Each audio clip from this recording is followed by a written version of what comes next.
Alright, ladies and gentlemen, hello and welcome back to another Hero House ranking video. Today we're going to look at the top 10 Power Rangers of all time. In my opinion, obviously, you're free to disagree, and if you do, let me know. I'd love to hear your sort of top 10 list of the best Rangers of all time. Yeah, let's dive right in. Starting us off at number 10 is Karone from Power Rangers in Space and Lost Galaxy. Now, Karone's career as a ranger wasn't exactly long since she was, filling in for Kendricks when she, kind of died. Spoiler alert for anyone who hasn't seen Lost Galaxy, but, that's quite an old show, so I'm not going to be too careful with spoilers for those sorts of seasons. Yeah, I think she was only in it for like 11 or 9 episodes as the Pink Ranger, but that was a fantastic way for a villain's redemption arc to be fully completed. It's the only time, the big bad of a show has become a Power Ranger in the next season, and it was good to see. Plus, she just played the role well. She had good chemistry with the team and was a delight to see, and it was sort of, moving the storytelling of Power Rangers forward, seeing this character, develop so far. All right, let's roll into number 9. Number 9 is also from Lost Galaxy, and we are talking about the Magna Defender.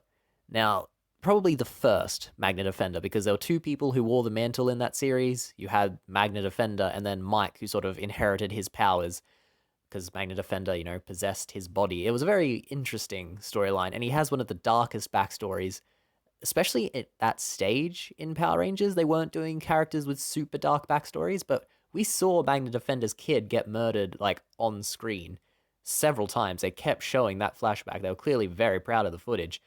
And yeah, he had moral ambiguity to him, and he seems like he was the prototype for a lot of Sixth Rangers or characters that followed.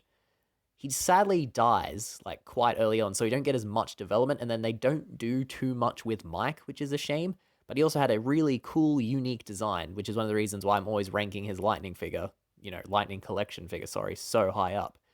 Yeah, Magna Defender is a solid 9, and I think he was the genesis for a lot of more complex characters down the line. A good launchpad. Now, on to number 8. Number 8 is Jack from Power Rangers SPD. Now, he was the Red Ranger who never wanted to be a Red Ranger, and unlike most heroes who have it thrust upon them in these sorts of shows, he never wants to be the Red Ranger, even as the series progresses and we see that he is a fantastic natural leader and, made to be a Power Ranger. He just never embraces it and decides, I'm going to be one now because it's happened. He keeps his own interests. He sticks to the sort of Robin Hood characterization he's introduced with, and that, he's willing to steal from others to give to those less fortunate. And then he decides, he's going to leave the Power Rangers at the end of the series so he can keep working with the less fortunate. There are others who are willing to take up the fight, and he's going to let him. That is, again, interesting characterization and shows, follow your dreams. Don't just do something that you happen to be good at. If you'd rather do something else, go with that because that is your passion. Which is, a good lesson that we don't see enough in kid shows, I think. Usually people have something thrust upon them, and then since they're a natural at it, they eventually let themselves be pigeonholed, whereas Jack didn't. So yeah, important growth, an important life lesson, plus he was just a complex, interesting character. All right, moving on to number 7? 7. Number 7 is Jen from Power Rangers Time Force. Now, Jen was, I think, the first female leader of a Power Rangers team. She was the Pink Ranger, but she did lead them when they came back in time. And yes, Wes got the most development and screen time, but she was the commander of the team. She had the most authority. And she did just sort of kick ass outside of the uniform. She's probably the most competent female combatant and one of the most competent combatants Power Rangers had to offer. Like, I think she fought Rancic and did better solo than any of the team did. In fact, when I think they fought him as a team, if my memory serves, she did a better job against Rancic than the entire team did. So she kicked ass on top of being a very strong, capable character and had a very well done romance with Wes. I mean, one of the most famous romances in Power Rangers is Tommy and Kimberly, which ended in a shambolic, Dear John letter. But they got like the heartbreaking Shakespearean send off of being separated by the Gulf of Time. That is deep for a Power Rangers show. That's just deep for any show. And it was a delight to see, and it was well acted. So yeah, Jen, definitely our number 7. All right, rolling on to number 6. Number 6 is Billy Cranston, good old boy Blue, the OG himself. Now, Billy is perhaps the most well-developed of all the Mighty Morphin Rangers because he had the longest arc. He was with us right through to Zeo. The ending to his story, terrible, but that was more fueled by behind-the-scenes issues. He should have gotten a better one. He probably would have had a higher ranking if he'd had a better send-off, But as it stands, he was still, the Rangers would not have gotten as far as they did without Billy. I mean, he built so much of the things that they used. He came up with the strategies that saved them. Whenever there was a tech issue, it came to Billy. And then he just became a badass warrior on top of it all. Plus, he was a ladies' man. I think Billy has more romantic, relationships than any other Ranger going forward. So he was just well-rounded and well fleshed out and developed. We got to see this guy grow. And he's really a character we need to see him come back at some stage, because his arc ended with him on an alien world having found love. I mean, yes, you could have he sort of rode off into the sunset and that is his happy ending, but it'd be great to see if something's, happened to Billy during all the intergalactic crises that have occurred in the Power Rangers universe. In fact, it's almost guaranteed it would have, and I'd love to see that. So hopefully they do get Billy back one day. All right, let's roll on to number 5. Number 5 is Carter Grayson from Power Rangers Lightspeed Rescue. He was their Red Ranger, their leader, and he is a very interesting character, not in the sense that he's even particularly complex. He's just so good. He is a good guy. He was a firefighter before he became a Ranger, and he just maintains that sort of attitude of, I will do whatever it takes to better my fellow man going forward in the series. And that just makes him compelling, Being good is, in and of itself, a virtue to be admired, and he exemplified that. I mean, most Rangers are willing to die for the cause, but Carter was going to literally seal himself in hell to save the world. That's perhaps the most metal thing any Ranger has been willing to do, That's not just taking the hit of, I'll die and perhaps go to paradise. He knew what he was signing up for, like an eternity of torment, and he was gonna roll with it to protect his fellow man. That is a true hero and someone to aspire to be. So I think he is a perfect 5, because the other Rangers ahead of him have that same attitude, but also a bit of an edge that makes him a little bit more compelling. But he is still, the point where you're going beyond just human characters into, like, mythological hero status, at least as far as I'm concerned. All right, number 4.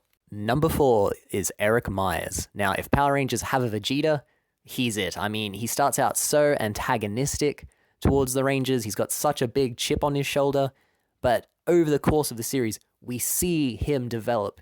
We see the heroic characteristics that he has start to shine through. I mean, again, I mentioned this when I said I wanted a figure of him, but he and Wes have a final stand against the robots. Both of them are well aware they're probably going to die, and they hold their ground, and it is such a badass, incredible scene. We see the friendship and the respect that has grown between them. The series ends with them working together, and it's just fantastic to see. It's, again, the complexity that Power Rangers Time Force brought to the characters that I don't think any other Ranger series has really captured, and it's exemplified with him, except the only character who is, you can guess who number 3 is. He's another Time Force Ranger. Number 3 is, of course, Wes. Now, Wes is interesting because he is a rich boy. He is a spoiled rich boy. There's nothing, he's ever needed to work for in his life. But even when he's introduced, they don't go the typical route of making him a douchebag because he was rich and wealthy. He's still clearly a very good guy. He's a bit naive, perhaps, to the danger. He's not aware of the stakes because he's never experienced high stakes in his, sheltered life. But he is a kind, decent person who is willing to throw down and protect others. And then as the series goes on, he loses any of that sort of naivety from having a sheltered life and just becomes a well-cut hero who will do anything. And again, he goes into the final battle knowing historically he dies. Like, it's not I might come out of this situation. History knows he loses that battle and it is the end of him. And he still goes back to fight. That is such a respectable hero. Again, Carter, going to hell still tops basically any sacrifice any other Ranger makes. But Wes had that development that just makes him a bit more compelling. So yeah, he is our number 3, which leads us to our number 2, who is, of course, Doggy Kruger, the Shadow Ranger from Power Rangers SPD. Now, Doggy Kruger is just absolutely lit on so many levels. I mean, he's a giant anthropomorphic dog, a blue giant anthropomorphic dog, which is cool in and of itself. He wears a black trench coat that looks sick, and then he morphs and has perhaps the coolest costume Power Rangers has ever created. And he is also, one of the greatest fighters in the series. His introduction when he first becomes a Shadow Rangers is a top 10 scene from Power Rangers for me. I mean, that one-man stand against 100 of the enemy mooks, and he like doesn't even struggle. And then, no, that whole scene is magical. His character arc is magical. I mean, how many Rangers have had a one-man stand as the lone survivor of the like raging war on their planet? And we even get to see some of that in his personal beef with Grum.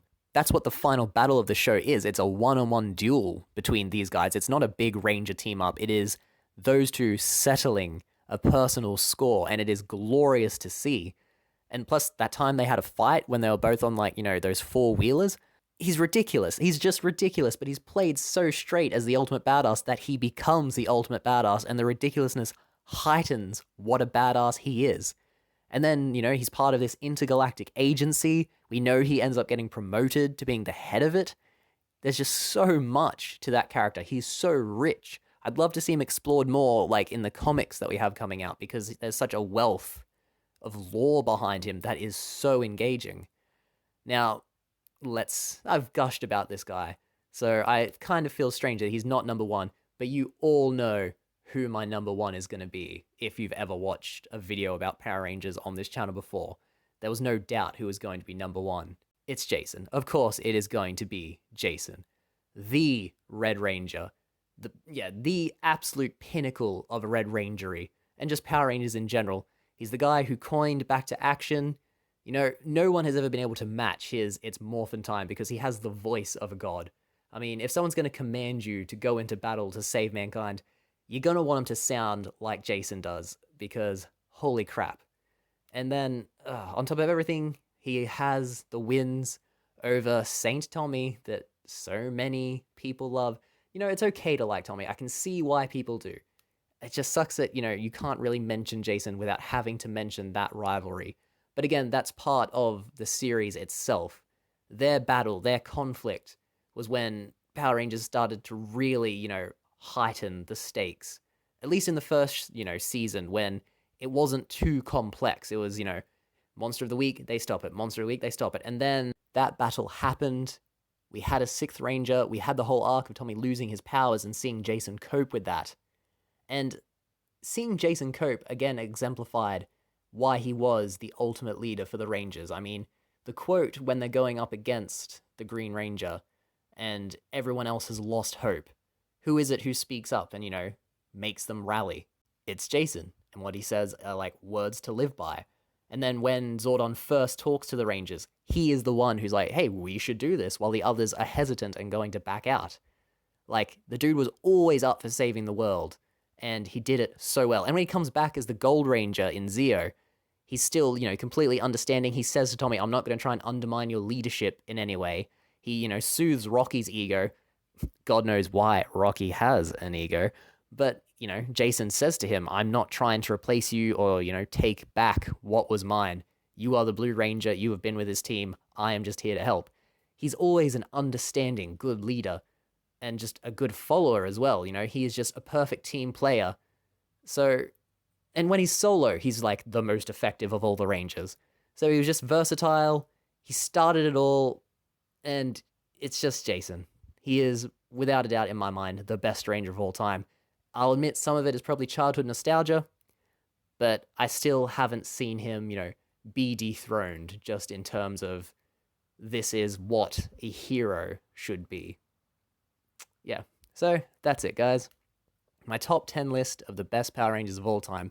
Maybe there's some surprises on there. I'm guessing there were some not so much surprises, but I hope you enjoyed. Let me know your like favorite top 10 Rangers. Let me know any other top 10 lists you'd like me to do. Thank you for watching, and, you know, we've got plenty of other shows. We've got other top 10 lists. We've got Hero House, we've got The Wreckers, and we've got Figure Fights, and we've got lots of reviews, all of which are a good time.